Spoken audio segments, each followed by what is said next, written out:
Hey gang, this is the first, say, builder video on my Joe Daddy's Workshop page. As I mentioned in my intro video and on my other video that I've done on my main page of Joe Daddy's Garage, I had a painting done, and this is a painting of my grandfather's 1931 Model A Ford. Now this was done by an artist in Mexico, and so I think she did a fantastic job. I had sent her some pictures, and basically this is her rendition of that those pictures. So I want to build a frame for this, and you know, there's ways to build frames, or you can buy frames, or you can, you know, send it somewhere and have a frame made for it, or you know, different things like that. But I kind of wanted to do my own thing. So let me set this aside. And I want to tell you that the other day I was at Lowe's and I saw some of their artwork that they sell. And they had an interesting frame on the artwork. They were canvas prints, and they had a kind of a perimeter frame. And I'll post pictures of what I found within this video. So you can see in that video, or in that picture, that the frame doesn't actually cover up the canvas. It sits beside it. And I looked at how they were designed, and I thought, well, that looks interesting. I think I can make something like that. So what I decided, I went looking around at Lowe's, and I found some, basically well, they would call it 1x, but this is 3/4 by 1.5, I believe. The sticker on the end does say,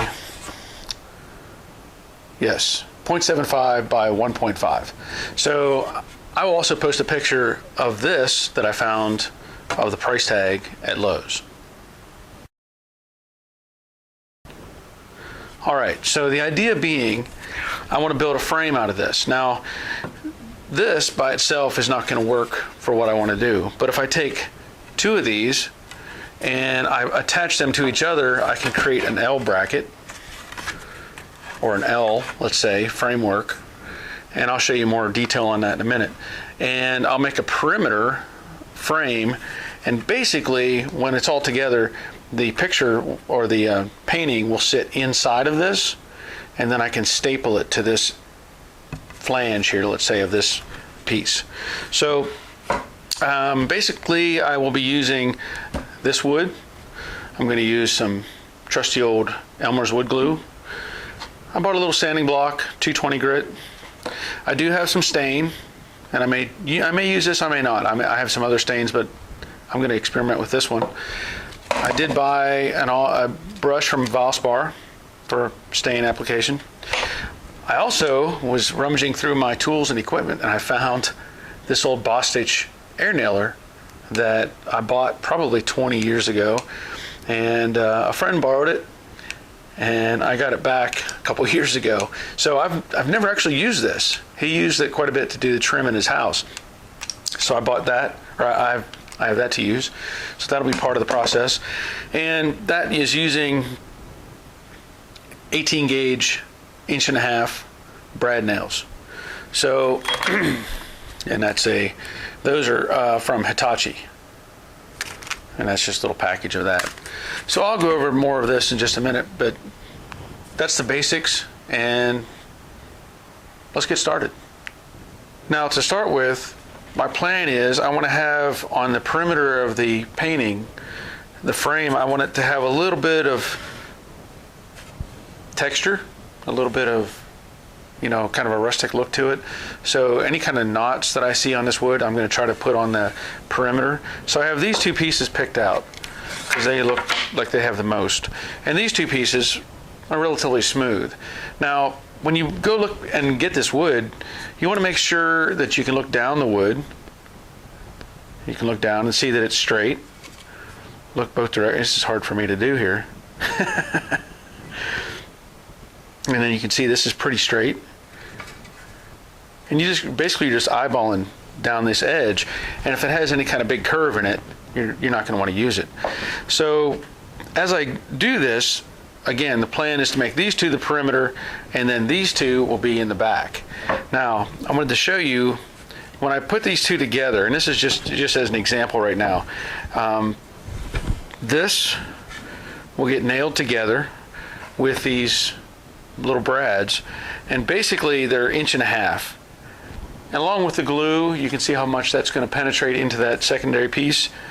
That's going to hold everything just fine. I will also say, anytime you're using tools, use hearing protection and safety glasses at the minimum. So at this point, I'm going to apply glue to the edge of this board.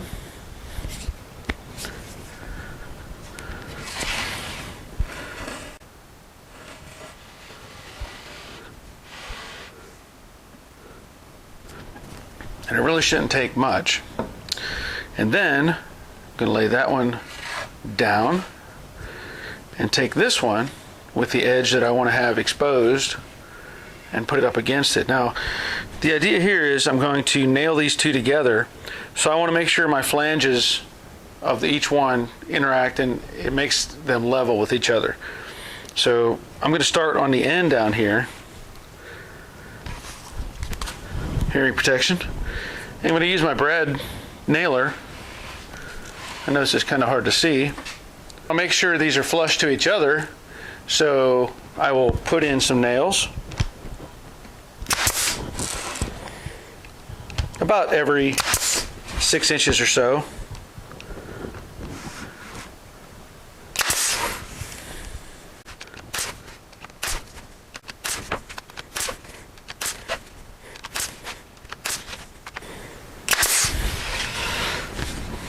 Now at this point, this gives me one long leg that I can work with. Now you'll see as you have some glue come out,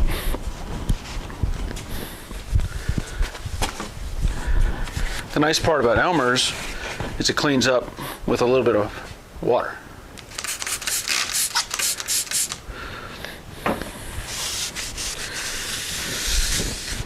Now I'll do the same thing to the other two pieces. Okay, now that I have these joined together, creates a nice little L bracket, let's say. So you can see it there. And the idea is that the painting will sit inside the perimeter of that frame. So you can see it won't cover up any of the painting.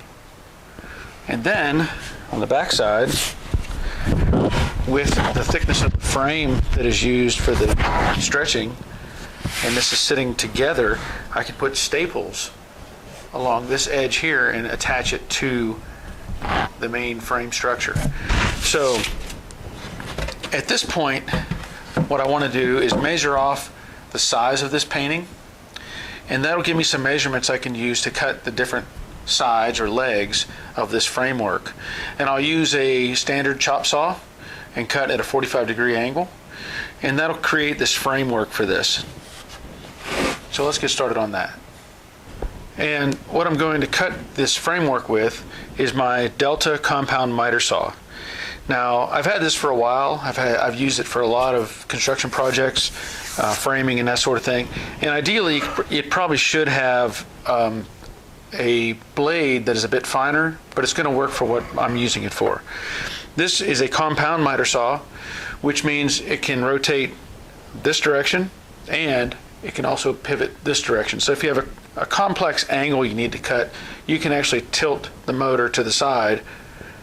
Actually, it would come this direction because you can see the relief right here. That's so that you can tilt this direction and be able to cut at an angle. Now, as I said, I want to measure the perimeter of the painting as it is. So this says 22 inches by 18 inches.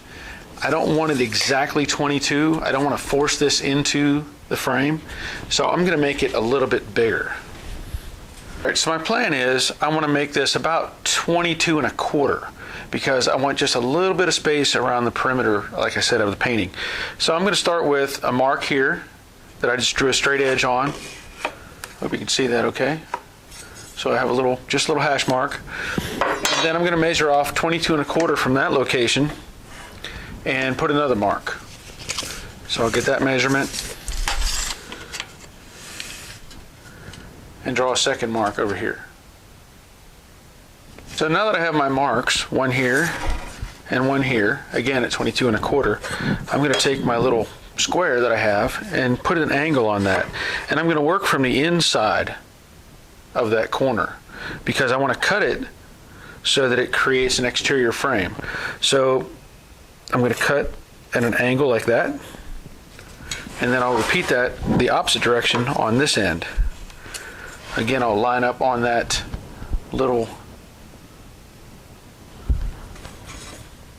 I'll line up on the mark that I have and draw away from that. And that's the basics of the frame of the perimeter. So 45 degree, all the way around. So I'm going to cut this and I will duplicate that. I'll make 2 of these and 2 at 18 1/4, and we'll see how that looks. Now again, what's really nice about this compound saw is I can release the trigger down here and rotate, and it has a detent at 45 degrees. Now all I have to do is line up the saw blade with that angle that I've drawn and cut it. And again, I'm cutting on the outside of that line. I almost want to leave that line on the wood.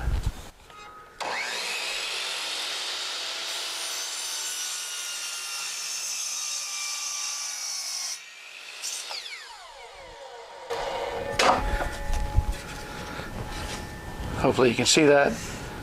There's just a hint of the line up here, but that's my angle. Now I'll reverse this. And again, detent at 45. And I'll cut the opposite angle. All I'm doing here is verifying the location because sometimes it's hard to see through the plastic cover. So I just kind of hold that up. Get that angle. Obviously make sure your hand is out of the way.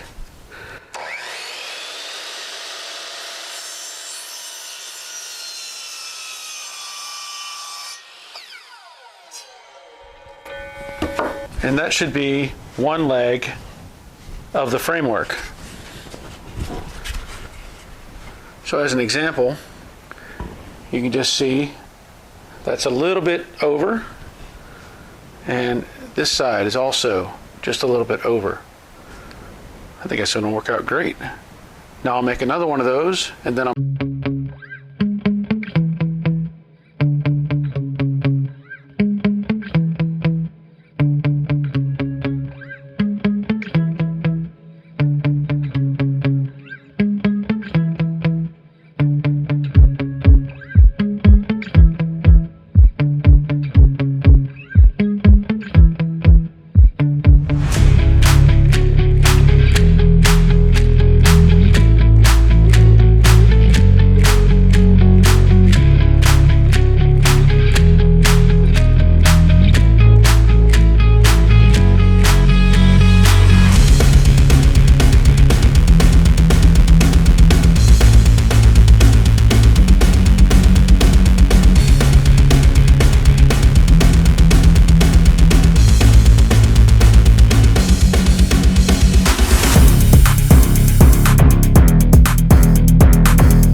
cutting right on the finish line. So if I draw this line, if you can imagine that, you have to cut that line off. And I'll draw it over here.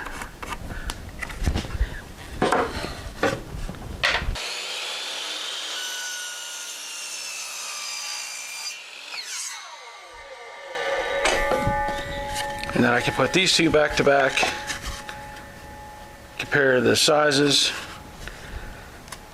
And if there's any variance, which there's just a little tiny bit right here. Well, let me check. Yeah, just a little tiny bit. Not even a blade width. I can adjust that. You can see that or not. Kind of hard to get an angle on it.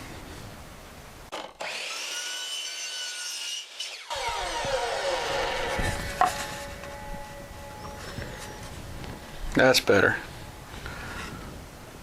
Yep. Okay, now let me get this stuff out of the way and I'll kind of mock it up and we'll see what it looks like. Now, of course, these aren't attached to each other. They're just sitting loosely around the perimeter.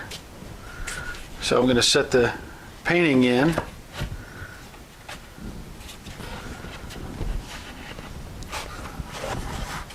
I think that's pretty close.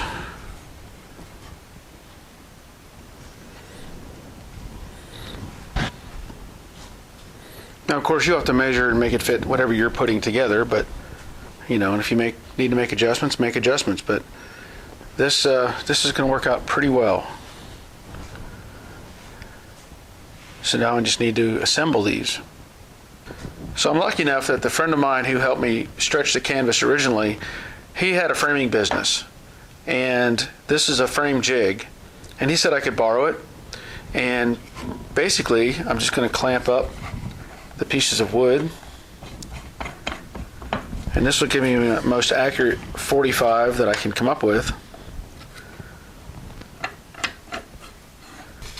And basically I'll leave one in place, take the other one off, apply some glue, put it back in place,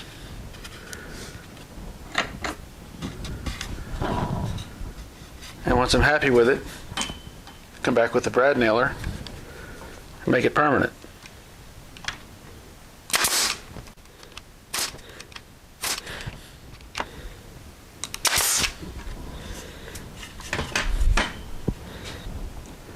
Luckily for me, he has two of these, which only makes sense.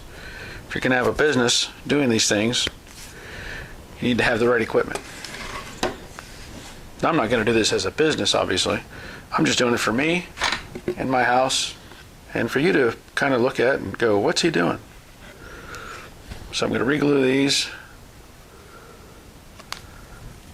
or I should say apply glue. Set this in place.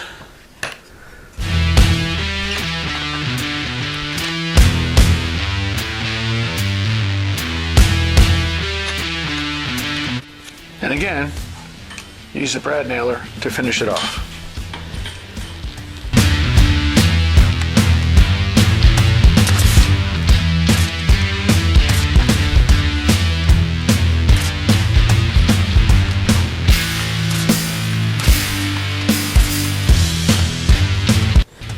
Now ideally, I'm going to let this dry, and then I'll take it out of the jig later, but let's make sure this painting fits. And it does. Very happy with that. You can see it's got a little bit of a bow to it. I think that's just the way the painting is. Of course, these frames will distort slightly. Yep. It's starting to get a curve in it from sitting around. So, all right, so the next step, while I'm waiting for that to finish drying, is I'm going to experiment with some color choices. So what I have here is, this is some Minwax Polyshade, this is stain and polyurethane in one step, and this is pecan and gloss. I think I used this when my daughter and I refinished our chairs for our kitchen. This is Minwax Polyshade, stain and polyurethane in one coat, antique walnut, and this is a satin, so it's not going to be shiny, which is kind of what I want. So this might not be much of a test to begin with. And then I picked this up yesterday. This is Minwax Polyshade, stain and polyurethane in one step, espresso satin. My wife had suggested a dark color, and what I want to do is just kind of prep up these pieces and see what they look like. So I kind of already have an idea about the pecan. And I should point out that the instructions on the container say to clean up any brushes with mineral spirits. Now, I'm not going to use good brushes in this case because I'm just looking for color. So these are just cheap throwaway brushes. I've already mixed these up, and I just want to do a little brush test with this pecan, and just to see what it looks like.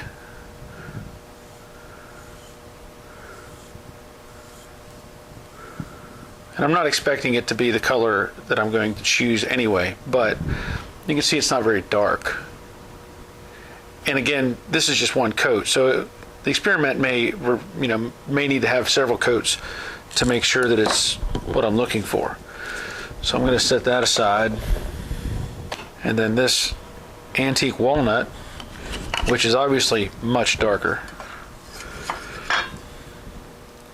And I've had these for a while, so it's going to take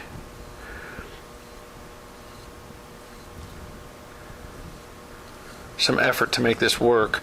And I may come back and do this a different way, because you can brush it on, or if I had some like an old t-shirt or something, I could actually rub it on. But see, that takes all the runniness off of it, like you can see there. And again, it might take several coats to make that do what I want. And this one is probably what I'm going to end up with. So I'm going to try a little bit of that on this piece. Now obviously that's almost like paint. That is very dark.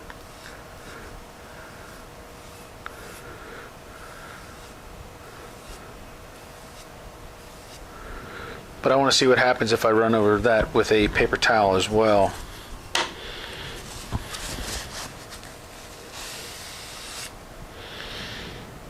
That's kind of interesting. Maybe a few coats of that would turn out pretty nice. Just put a little more on there and see what it does. Let that soak in just a little bit.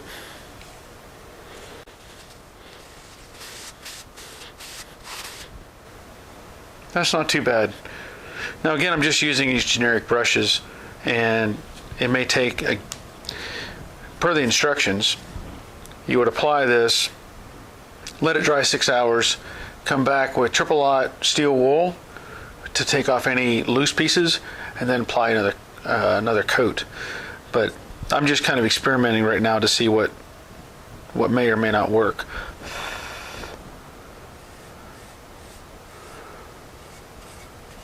Because I don't know that I want it just solid black. But that's looking better. I'm really kind of leaning towards that. The pecan, that's not going to happen. That's just too light. But we'll see what happens. I think I've decided on using the darker color for the stain. So at this point, the frame is dry of glue, and I've already gone over it somewhat, sanding down the edges. And initially I was going to use the 220 grit, but I found that there was just a little bit too much work to get these corners flat. So from doing the body work, I have some 100 grit that I use for sanding body filler, and I use that to dress down the corners and also to do the flat surfaces. And that way I expose the grain, I smooth out any little flaws in the wood, and it makes everything nice. Now I'll still go back over it with the 220 block, because I just want it as smooth as I can get it. And really all you have to do is sand with the grain, which all that means is the length of the wood. You don't want to go across that grain, because you'll actually break the grains loose and it'll look ugly. So you just want to go with the grain. Now obviously you'll have some overlap in the corners, but you just have to deal with that. That's normal. So I'm going to sand with the grain. And this is just a final sand to make sure everything is consistent and smooth. Now the only other thing that I want to do is I don't want a real sharp edge on this, so I'm just going to take the sanding block and just pass over that edge just a couple of times, just to break that really sharp edge. And that's a matter of preference, really. You don't have to do this. And that looks, hopefully you can see that. Looks really nice. I'm happy with how this is turning out. So then the next step is going to be actually applying the stain. Okay, since I've decided on the color, the next step is to prep this for the actual application of the stain. So I want to blow off any dust. And as a second step, just because I'm used to doing body work, I have these tack rags, and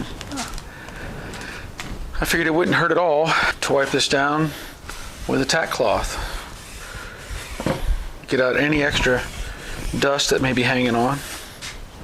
Now, one more thing I'm going to do is these leftover little blocks. I'm going to put those under the corners inside to support the frame while I apply the stain. I will point out that this is what the stain looks like. Now, this isn't dry, obviously, but this is just the color with no wiping with a towel or anything, and I like that. I think that's going to look great, at least with one coat, maybe even two.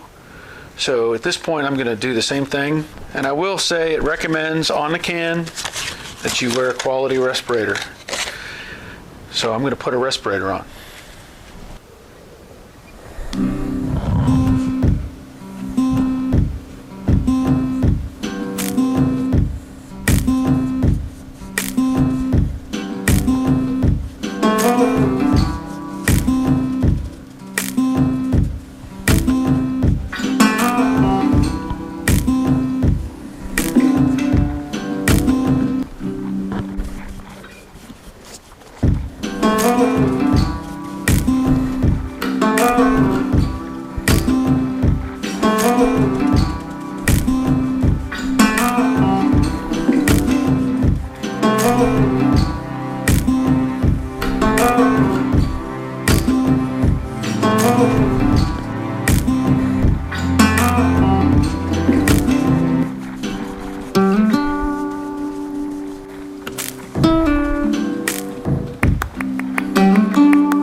So far, I think I'm pretty happy with this.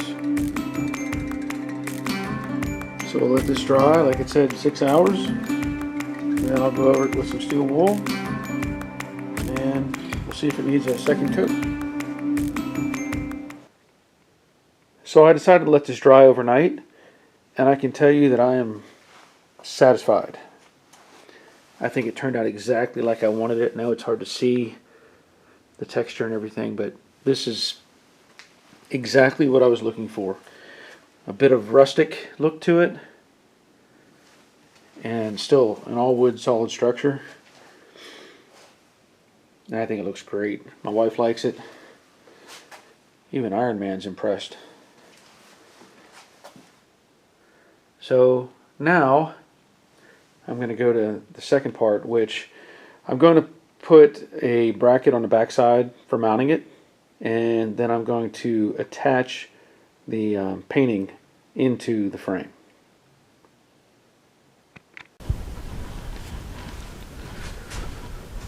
As you can see, I've turned it over and I have a piece of thin foam insulation from some shipping materials left over that I'm going to set the frame on, or I did, so that I won't damage it. Now what I want to do is measure from side to side and get a measurement. In this case, it's 23 5/8. So center is going to be 11 13/16. And I'm going to use this little bracket, just a simple little kit that I bought from Lowe's. And if you look at the bracket itself, it has a little dimple. I don't know if you can see that or not, catch the reflection right, but there's a little dimple right in the center. So that gives you your center indication. So I'll center that up, and then, since I have fairly fat fingers, I'm going to use a pair of needle nose pliers and this cool little hammer that I got from a gentleman in England. He custom makes hammers, and this is from Kinetic Customs. So I ordered a couple different hammers. Haven't had much chance to use them yet, so I'm going to give this one a shot.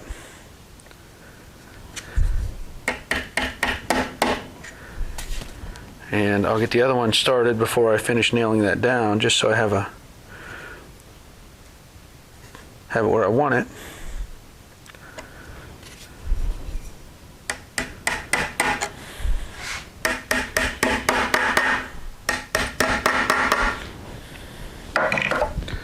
And that's all it takes. That'll give me the mounting point that I need.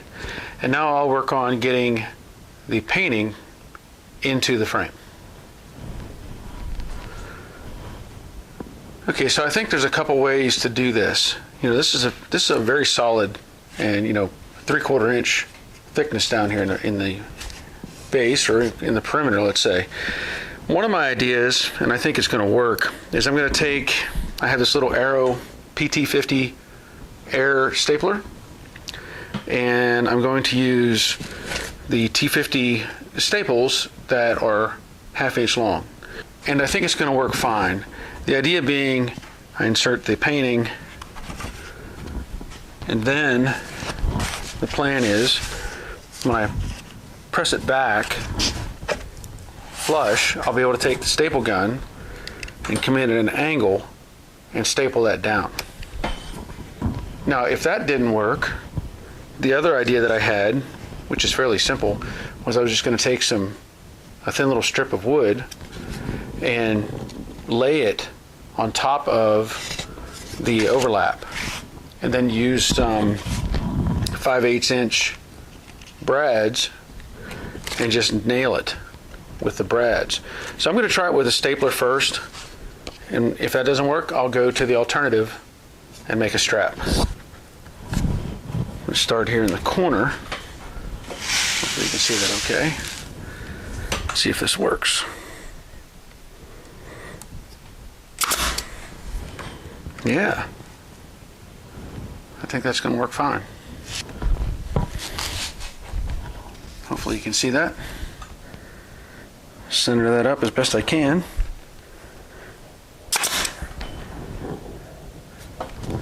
Let me show you that.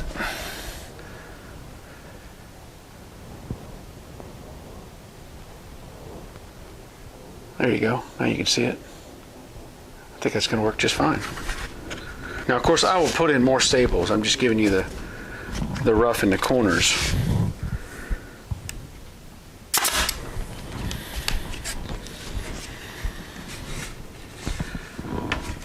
And I'll continue to go around. Not going to waste the time showing you that, but I'll add several more staples. So that's it. The first video on this channel, and hopefully I'll have more to come later. Again, this will be a slow growth channel. I'm not going to be putting out a video every couple days or couple weeks, but I'm just happy that I was able to put this together. And I thank you for watching. And if you would be so kind, if you're interested, please subscribe, give a thumbs up, all those cool things, and take care of yourselves. We'll see you later.